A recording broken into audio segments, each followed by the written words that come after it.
Jama'a assalamu alaikum. Sunana SP Abdullahi Haruna Kiyawa. Jami'in hulɗa da jama'a na rundunar sana'a nan jihar Kano. Idan za ku iya tunawa wannan mai farar rigar mun nuna muku shi, wato bayan mun kama shi da zargin garkuwa da kuma kisan wani matashi ɗan kimanin shekaru 14 mai suna Abdullahi Sani da ke zaune a unguwar Hotoron Fulani a nan cikin ƙwaryar birnin Kano.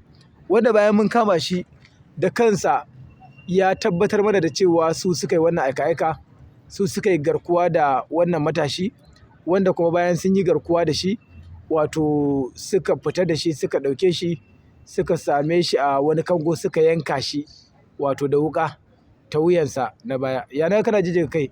Ba ku kai ba? A yallaɓai. To, wajen kana jijjiga kai? To haka zalika bayan an kama na farkon, mai girma kwamishinan 'yan sanda na jihar Kano CP Muhammad Usaini Gumel ya ba da umarni, wato an kai ga nasarar kama shi ɗayan da ya faɗa wanda ya ce taron suka yi, wanda shi ma ga shi a zaune, duk da yake cewa dai za ku je daga bakinsu.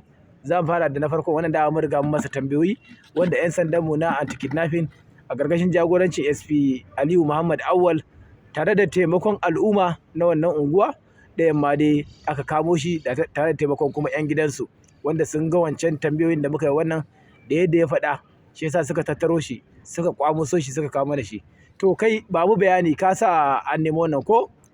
To a takaice za ka gaya mun shi wanne rawa ka taka, ya kuma aka yi wa yaron? Rawar da na taka Da ƙarfi kallo nan. rawar da na taka da ya ce mu je, ni na ba da gudunmawa aka ɗauki yaron muka tafi da shi.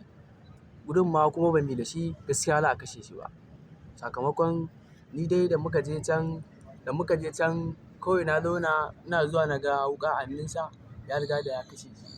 Har na firgita. Shi wa kenan? Shi yaron wannan Abdullahi. Waye kisan? Shi wannan ne. Ya sunansa? Sunansa Risi. To wai kai ya kuke da wannan Risi din? Kawai dai akwai wata unguwa ake cewa Mariri, wanda wani gaye ya taso daga Hotoro ya dawo Magadawa Mariri kenan.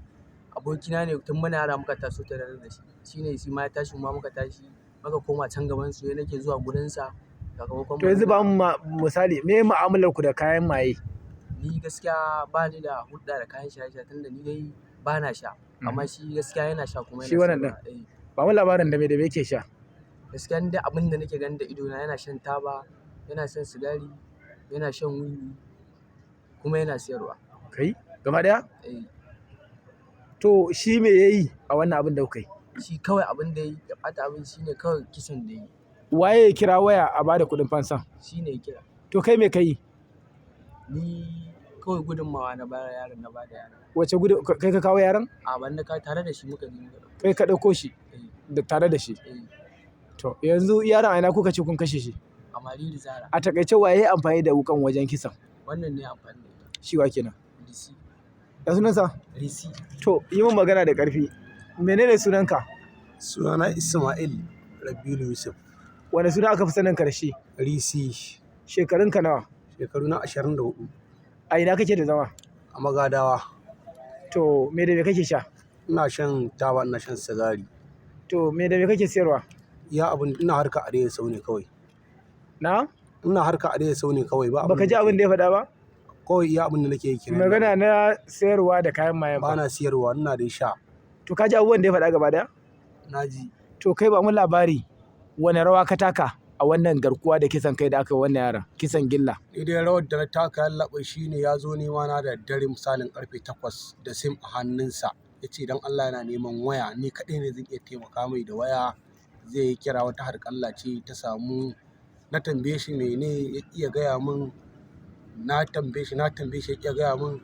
Ni kuma sai na ji bawanmu tana sallah, ɗauko wayar ta na ɗauka na miƙa masa, ya sa layin, ya sa nambar a kansa. Na karɓa, na yi wa mutumin magana, na ce kun shirya? Wayar tana irin dai season ɗin naka. Sai ya kashe, ya ƙara kira shi mutumin da kansa. Sai na ɗaga nake cewa to in kun shirya ka kirawo ni.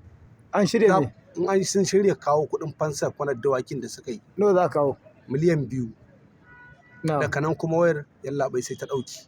Iya abin da na sani kenan, insha Allah. Wai waya kawo wannan shawarar a cikin ku na cewa ai garkuwa da yaron nan?